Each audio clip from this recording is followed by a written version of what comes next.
everybody. Welcome to the Buckeye Weekly Podcast. I am Tony Gerdeman, here as always with Tom Orr. Tom, how's it going? Tony, I thought we were done with transfer portal season, and great news. We're not done with transfer portal season. Head coach change season means transfer portal season back. It is the most exciting time of the year. Over transfer portal season?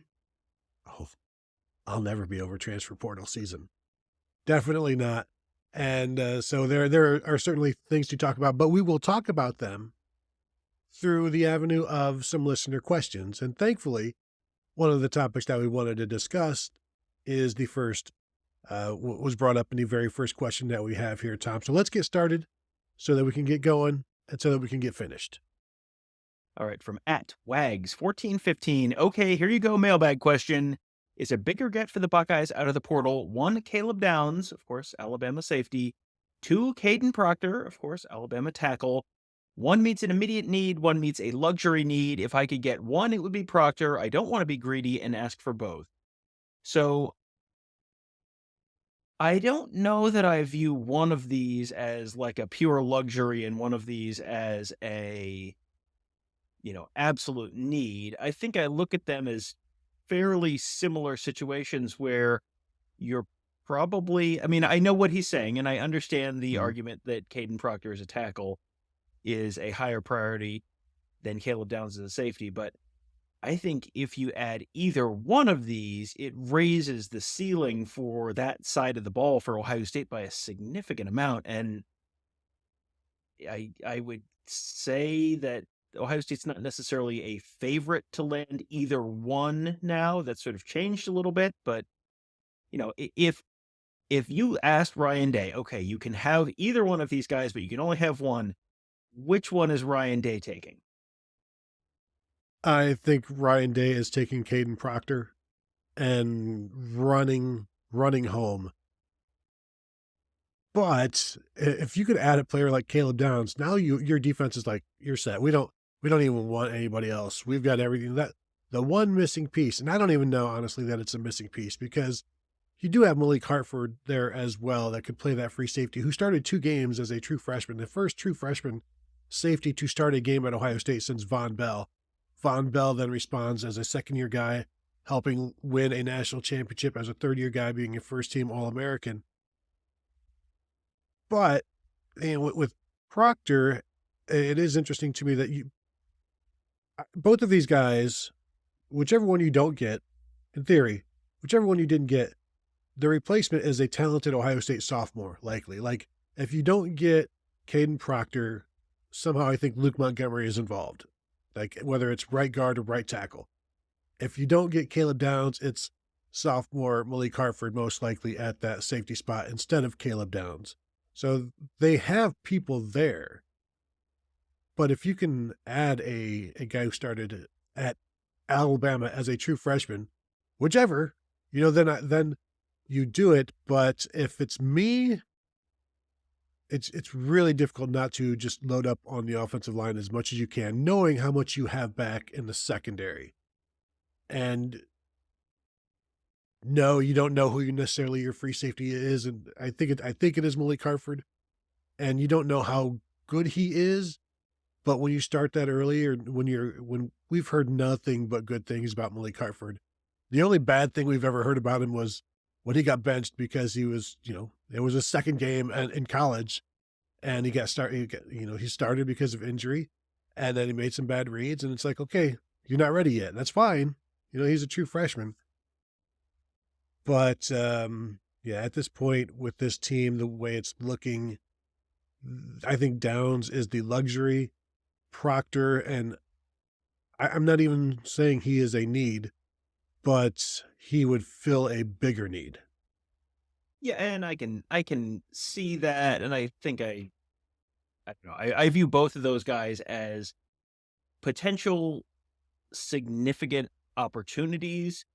I don't know how realistic both of them are. Kadyn Proctor, the immediate smoke on Kadyn Proctor as soon as he went in the portal was that Iowa is a heavy favorite. He is an Iowa native.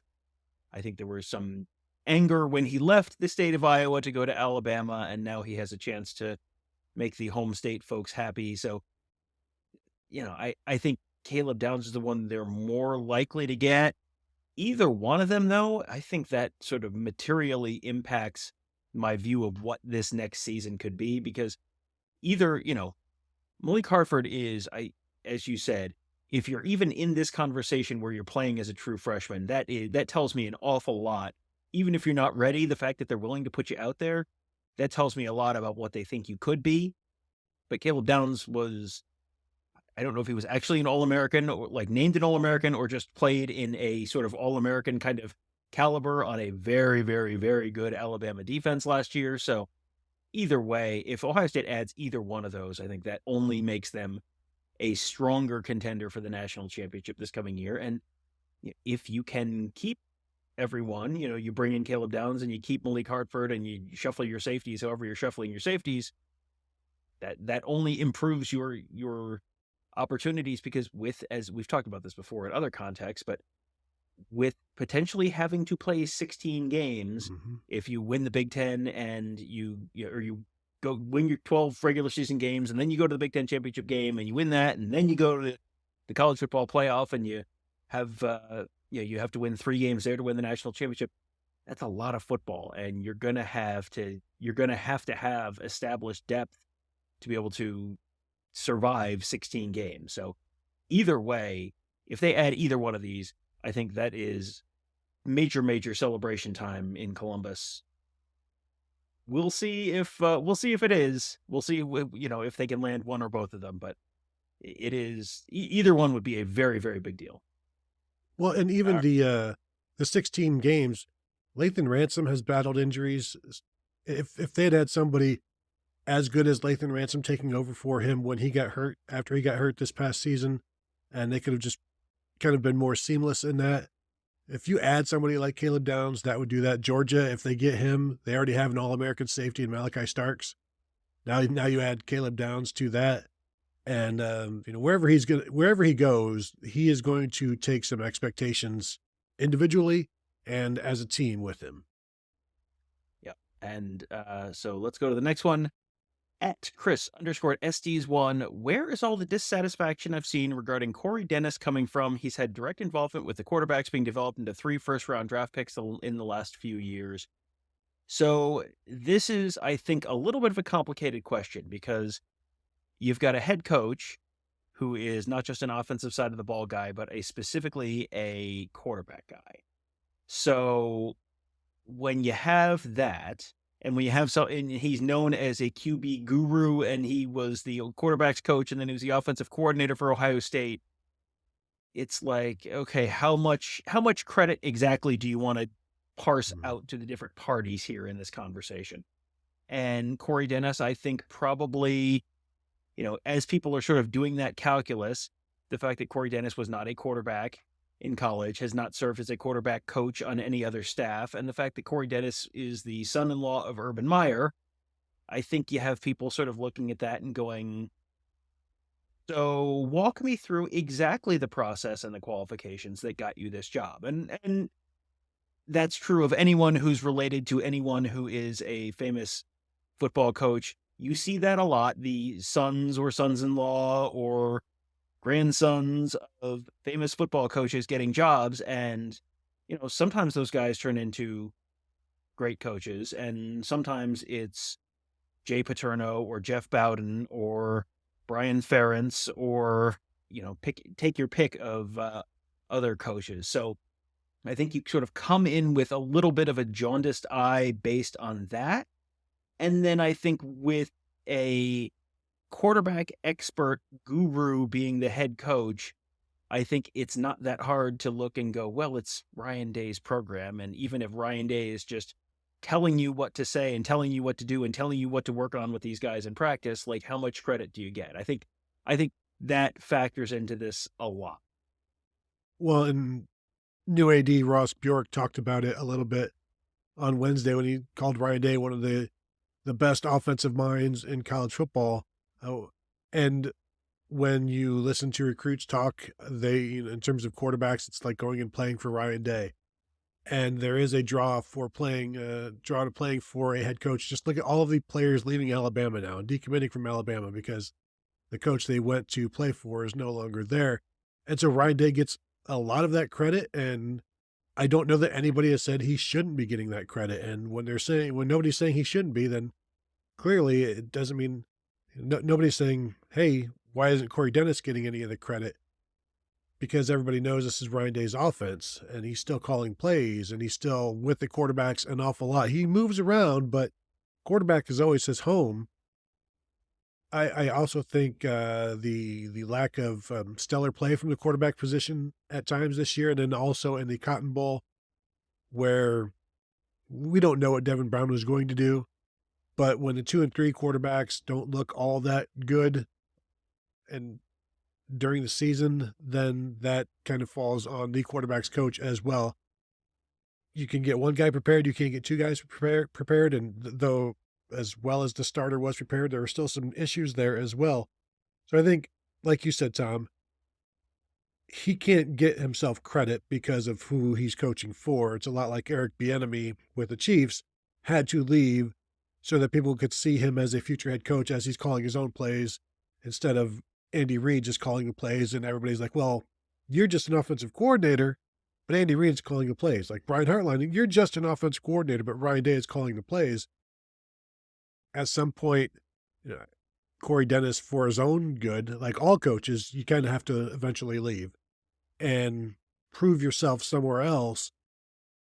It's just really hard to leave a position coach at Ohio State because that's one where the next job is either a coordinator or a head coach or the same position in the NFL. And right now, when everybody gives all of the credit to Ryan Day, it's kind of hard to build up that cachet to get that next bump.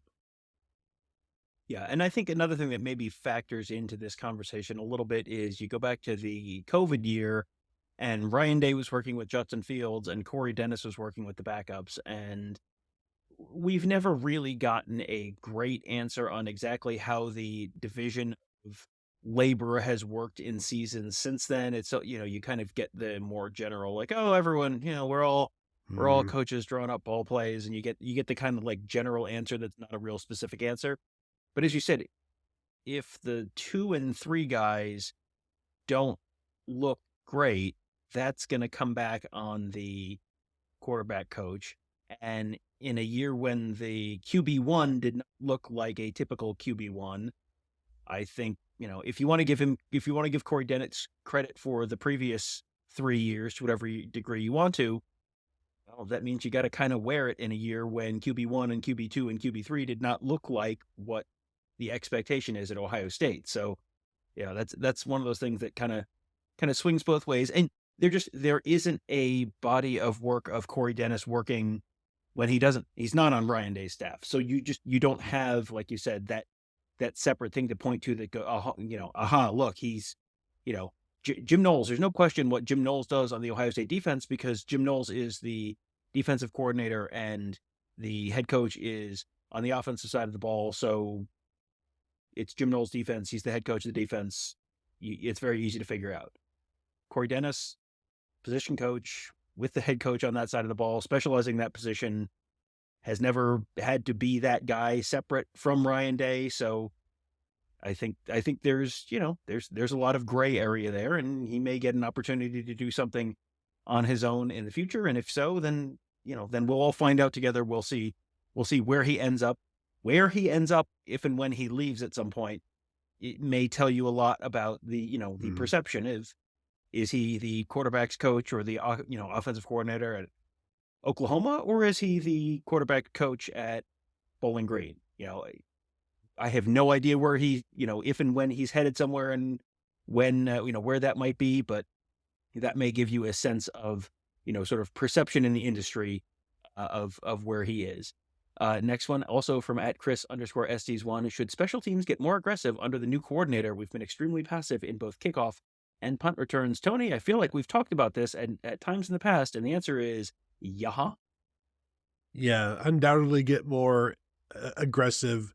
Ryan Day likes to talk about we want to be aggressive on offense and defense, and He also talks about special teams being a third of the game. So why don't you want to be aggressive in special teams? And it doesn't have to be, we're going to come after every kick. And if we end up running into a kicker or roughing a kicker, it is what it is. Greg Schiano is really good at dialing up some specific, okay, we're going after the punt right now. I would love to see them be more aggressive in the return game, but it's just not something that a lot of people do. And it takes a certain mindset where that's what the coordinator does. And whoever the special teams coordinator ends up being, whether they just give it to Keenan Bailey or somebody else on staff. Yes, there's no reason you should be passive in special teams at Ohio State right now. We've talked in the past about, I understand them being passive when you have Dwayne Haskins, Justin Fields, CJ Stroud leading your offense, because it's a lot easier to get those yards than it was last year. And you have no idea how easy it's going to be to get yards this year. Maybe you won't need to return a punt, or you won't need to return a kickoff. But they needed to this year, and they just didn't even bother trying. They needed to gain an advantage. And then then I think it becomes a fear where it's like, well, we don't want to try to return a kickoff and then get tackled at 13, because then we're really screwed. And so that's a terrible attitude to have, but it's also sometimes reality is what it is. But yeah, I would love to see Ohio State be more aggressive. Tom, at some point they're going to need to return a kickoff for a touchdown, just because, like, just the sheer number of opportunities. And I do think if they would have actually returned every kickoff they've been able to return over the last 13, 14 years since their last kickoff return, they probably would have returned something, but they're not even giving themselves an opportunity. I'm just saying, give yourselves more opportunities to do something. Well, I just look at USC and it's Zachariah Branch, right? Who was their true freshman kick returner this year? Mm-hmm. One of the branches, one of the Z branches that they have. Yeah, you have athletes like that, so let your athletes go be athletes and do athlete things. Like that's a real opportunity that, there are plenty of areas where Ohio State has advantages over other teams. That's an opportunity to do, you have people who can do things that people on the other team cannot do. So, as you said, they have sort of been able to lean on the offense in the past. In a year when you're not necessarily able to lean on the offense, it is a little maddening to see them just sort of hand wave the opportunity to make something happen in the third phase of the game. We know Parker Fleming is not back. We do not know who is going to be in charge of the special teams in 2024, whether it's someone they bring in from the outside or whether it's someone that they bring in, on the current staff and just who takes on a bigger role. That'll be very interesting to see how that changes. Does the approach to fake punts, onside kicks, any of that stuff, does that change? Because it feels like that has gone from an area where you had some creativity and you had, the crazy onside kick against Maryland with Chris Olave and all that kind of stuff. And it just feels like the creativity has just dried up and blown away in the wind in that phase of the game in the last couple of years. So we'll see how that potentially changes in the coming year. Next one from Matt, Buck, Michigan. Saban was 12-5 against Auburn. Should have been 11-6. Well, that's you could say he was 12-5 against Auburn. Should have lost to Auburn this year. Probably could very well have beaten Auburn if not for a kick six a few years ago. Mm-hmm. The what if game is a little tricky to play there. But would that record be acceptable for an Ohio State coach against Michigan? 12-5, Alabama against Auburn. Would 12-5 over the next 17 years be acceptable for an Ohio State coach against Michigan? I feel like, Tony, I need to know, are we talking about 2021 to 2023 Michigan, or are we talking about 2008 to 2010 Michigan? Because those are very different answers. And right now, I think Ohio State fans would probably gleefully take 12-5 over against Michigan over the next 17 years. 3 years ago, I don't think any Ohio State fan would have taken anything less than maybe 16-1. How many times are you allowed to lose to a Rich Rodriguez Michigan team? Twice? I think once might have been the you get one, and then if you lose twice, then you're right. You can pack your bags. Tarmac. Yeah, that's if you're losing to and part of this conversation now is changing because losing to Michigan is not necessarily the immediate death knell for the season that it would have been in previous years. Losing to going 11-0 into the Michigan game and then losing to Michigan and not going to the Big Ten championship game. That's the difference between Ohio State going to a Cotton Bowl game that had no meaning really for anything in terms of championships versus congratulations. Well, you have a home game in the playoffs and then you see where you go from there. So the whole conversation around the Michigan game feels like it's going to be changing a little bit this fall. But, I wouldn't recommend any Ohio State coach do worse than 12-5, but I think if you go 12-5 and you're, kind of handling the other stuff and you're winning the Big Ten in your 17 years, you're winning the Big Ten 8-9 times and you're maybe win a national championship. I don't think anyone's running out of town on a rail. Well, what if you start out 12-0 and then you lose 5 in a row? Like right now, if Ryan Day finishes 12-5, people are going to love him, because that's 11-2 over the next 13 years or whatever, assuming Michigan would choose to play every single year. Or shoot, those 13 games may take 9 years. We don't know how many times they're going to play in a year. But 12-5, I think, is perfectly acceptable because it is better than what he did. It's not better than Jim Tressel or Urban Meyer, and those two are held in very high esteem because of that. But Woody Hayes is also held in very high esteem. So I think 12-5 is perfectly acceptable. But again, you need to know the circumstances of what, like you said, the teams, the times, and also what else is going around the program. Because as I keep saying about John Cooper, he wasn't fired for losing to Michigan. He was fired for everything else that was going on in 1999 and 2000. So don't give people a reason. Don't lose 5 times to Michigan and give people a reason. But I think it'll be fine. But again, we need more information. Well, and the context around this is so different now than it was back in the 90s or even when Jim Tressel was hired. Because when Jim Tressel was hired, the question was, can you just beat Michigan every other year? Can you just sort of go 500 against Michigan? And that was viewed as, after a 2-10-1 stretch, that was viewed as certainly Ohio State should be able to go 500 against Michigan. Is that too much to ask? I don't think that's too much to ask. And you win the Big Ten every 3 years or something like that. And then Jim Tressel and Urban Meyer go through and it's like, well, you only beat Michigan 9 out of 10 years and you only won the Big Ten 8 out of the last 10 years. Boy, I maybe will renew you. I don't know. The expectation just sort of changes with the times. And, broadly speaking, I think over the course of history, I think there are not very many times when going 12-5 against Michigan over a 17-year span would have been enough to get you in real trouble in Columbus. It's if you're beating them 2 out of 3 years, basically, I think that's acceptable in just about any time period in Ohio State football history. Mm-hmm. Nobody has ever said Nick Saban didn't beat Auburn enough either, Oh, and frankly, I'm sure you have not listened to enough Paul Feinbaum to really be able to definitively say that. I bet one of the early Harvey Updike calls, pre-tree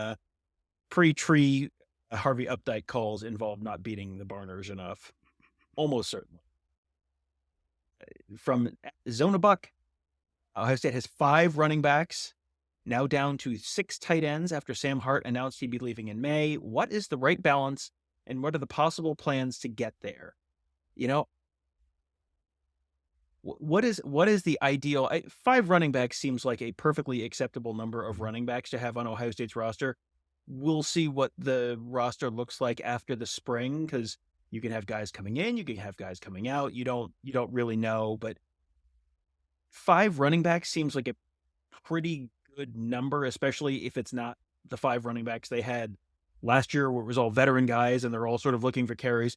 You got to, of those 5 running backs, 2 of them are true freshmen who are coming in and they probably want the ball some, but you're not coming in. Sam Williams-Dixon is not coming in expecting to get 300 carries this fall. That's not realistic. If you have your pair and a spare of veteran backs, You've got James Peoples. You've got Sam Williams-Dixon in terms of true freshmen. Tight ends, they just brought in the transfer tight end from Ohio University. They've got G. Scott there.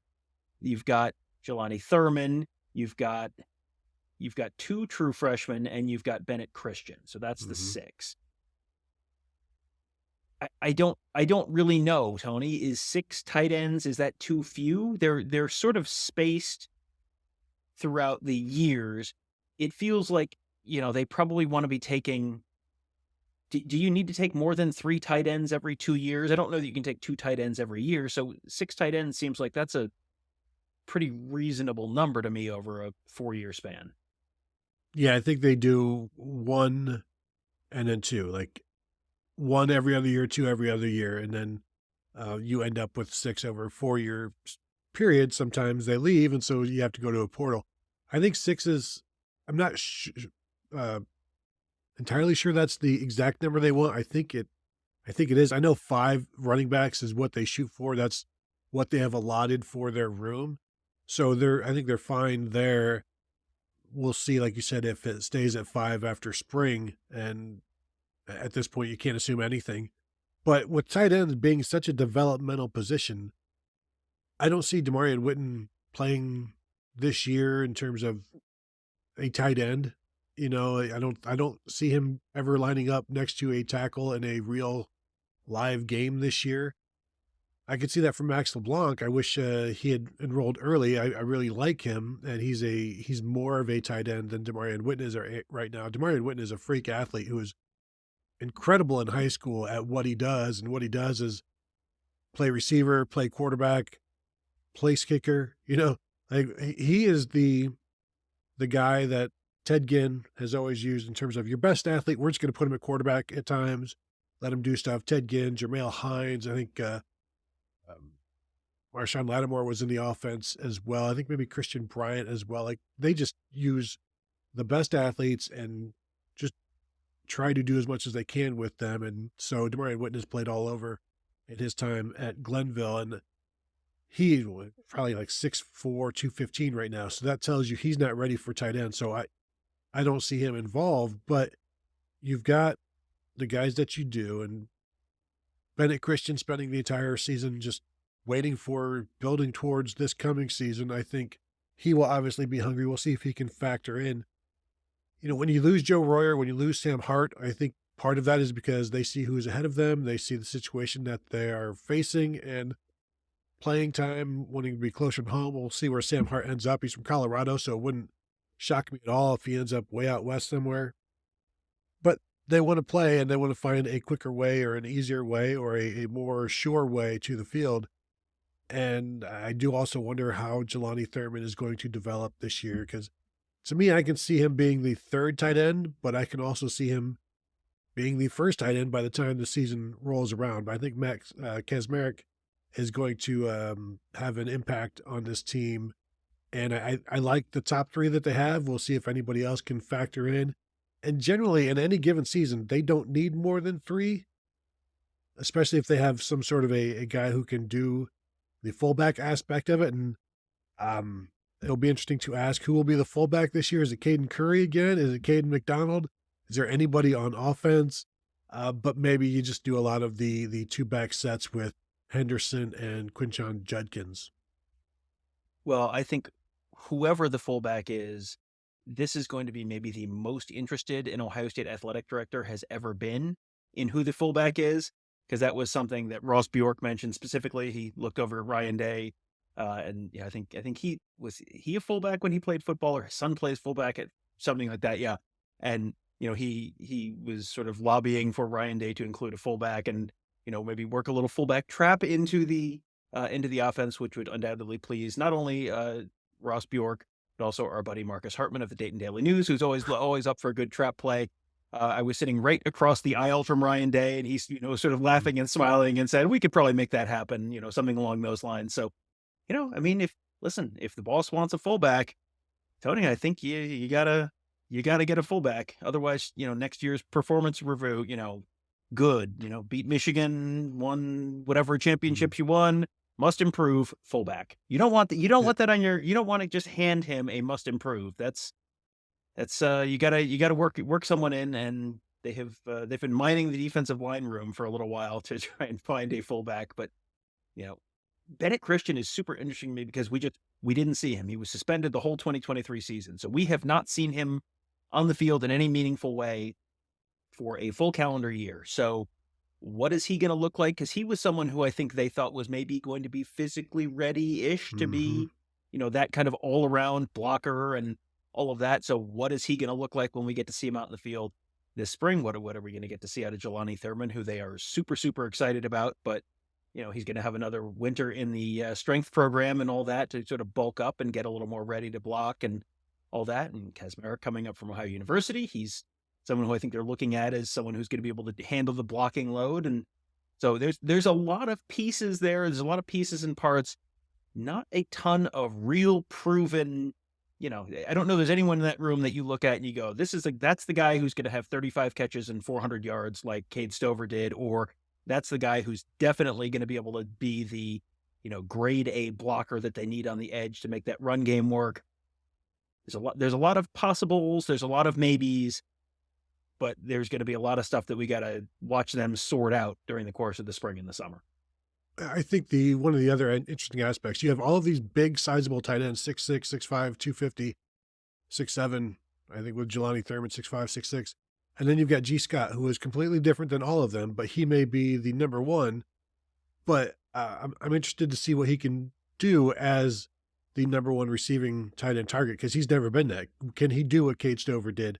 Can he get downfield? Can he, this whole plan of moving him to tight end to me has been done to have him be a downfield threat and have him be used as a passing threat. So can he do that while the big bodies are doing maybe some more of the blocking? So it'll be interesting when G. Scott is this is finally his opportunity to be the number one tight end.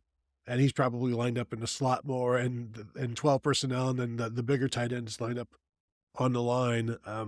But I do wonder what he can do as that first option in the tight end room. But I think you can also say the same thing about Jelani Thurman. And Kazmarek has been fantastic at Ohio in his time there. Tom, do we want to finish this up? Do we want to go and just run through these last two since it's about the same topic? He asked leadingly. That's fine. Yeah, absolutely. Tony, I'm always in favor of answering all of the listeners' questions in one shot. So let's do it. From Big and Chunky 50, returning players is great, but only if those players can have a positive impact. How do you feel about the returning players in the offensive line? Do you guys expect some of them to take a step forward, or is this kind of a, quote, he's the best we got, unquote, quote, scenario? And also from @Chris_SDs1, how much more time does Ryan Day give Justin Fry to get the offensive line issues sorted out?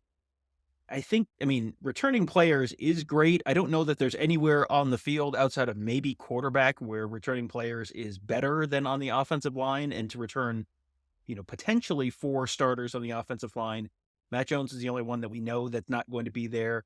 They've obviously brought in a potential replacement at center. We'll see if Carson Hinsman holds on to the starting job or not. Right guard is going to be open. Is that Tager Shabola? Is that Josh Fryer? They kick him inside and they put Luke Montgomery at right tackle. Do they land Kadyn Proctor, Tony? Taking it full circle from the beginning of the show. Lots of possibilities there. But I think when you have a Donovan Jackson, I think it's going to be at least as good as it was last year. And he was solid, but not spectacular, right? And there's a possibility that it's much better. Josh Simmons, I think, first-year starter, you saw enough improvement from him just over the course of the season. That's probably going to be better. He went from maybe one of their weaker offensive linemen to maybe their strongest offensive lineman by the end of the season. I think I'm expecting a much better offensive line. I'm not expecting Ryan Day to come out at the end of the spring and kind of give us the, the Rock, like, big exhale, eye roll, like, oh, I don't know, boy, the offensive line, oh, buddy, oh, man. I'm not expecting that this year. I don't know if you're going from was okay to Joe Moore award-winning offensive line, but I think also people need to keep in mind the Cotton Bowl offensive line was not the 12-game offensive line at Ohio State. So, what you saw in the Cotton Bowl with Enoch Vamahi and Matt Jones at center, that's not going to be, that's not the baseline for what this line is. The baseline for what this line was the Michigan game and, the rest of the end of the season. And when you look at what Michigan's defense did against a lot of other sort of top offensive lines, including the the Joe Moore award-winning offensive line for Washington, I think once you sort of see how the other teams graded out against that Michigan defense, the Ohio State offensive line performance there is like, well, that wasn't so bad after all. Yeah, I'm looking back at my projected too deep for last year's offensive line. I started it on January 3rd. The version 4.1, which was when Luke Whippler went off to the NFL. Here's the projected starting five that I had at that time to give you an idea of how things have changed and how much better Ohio State is right now in terms of the situation. So left tackle, I went with Donovan Jackson and Zen Mahalski because Kevin Wilson had talked about Donovan Jackson, and there was no ideal left tackle, so I put Donovan Jackson there. Left guard was a slew of oars: Tager Shabola, Ben Christman, Carson Hinsman, Luke Montgomery. Center, Matt Jones and Jacob James. Right guard, Enoch Famahi, and then everybody else that was listed as a left guard. And then right tackle was Josh Fryer and George Fitzpatrick. And you look where they are now. They are so much better off right now than they ever were back then at the same time frame.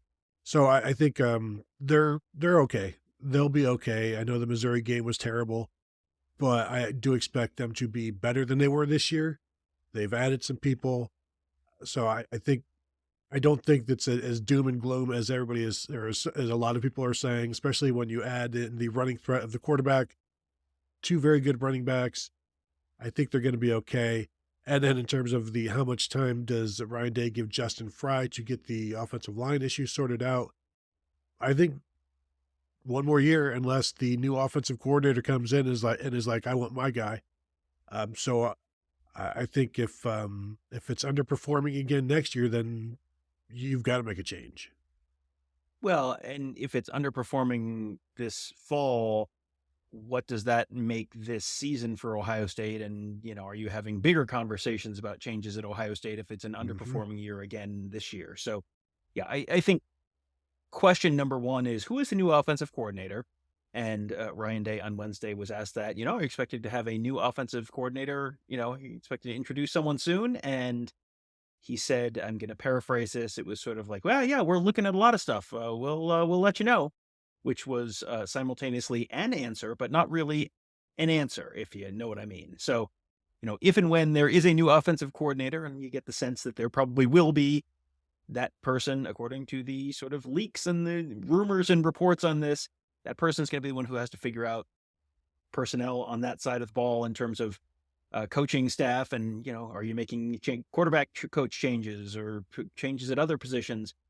That's the person who's going to be making those decisions ultimately. So, the answer is, consult the Magic 8 Ball, and then, picture cloudy, ask again later is sort of where we are on the future of pretty much anything on the offensive side of the ball until you start to get some of those initial answers. There you go. So that will do it for this episode. I want to invite you all to go ahead and like this video if you're watching it on YouTube, and subscribe to our channel as well if you have not yet done so at youtube.com/Buckeye Huddle. Also, you can find us at buckeyehuddle.com. Become a member. Say hello to us there on the message board. There's all kinds of stuff going on right now. Recruiting. There will be some, there's always something going on with the portal. We're on that as well. So check it out, take a look, see what you think. And that will do it for us today. Want to thank you all for tuning in, and we'll talk to you guys later.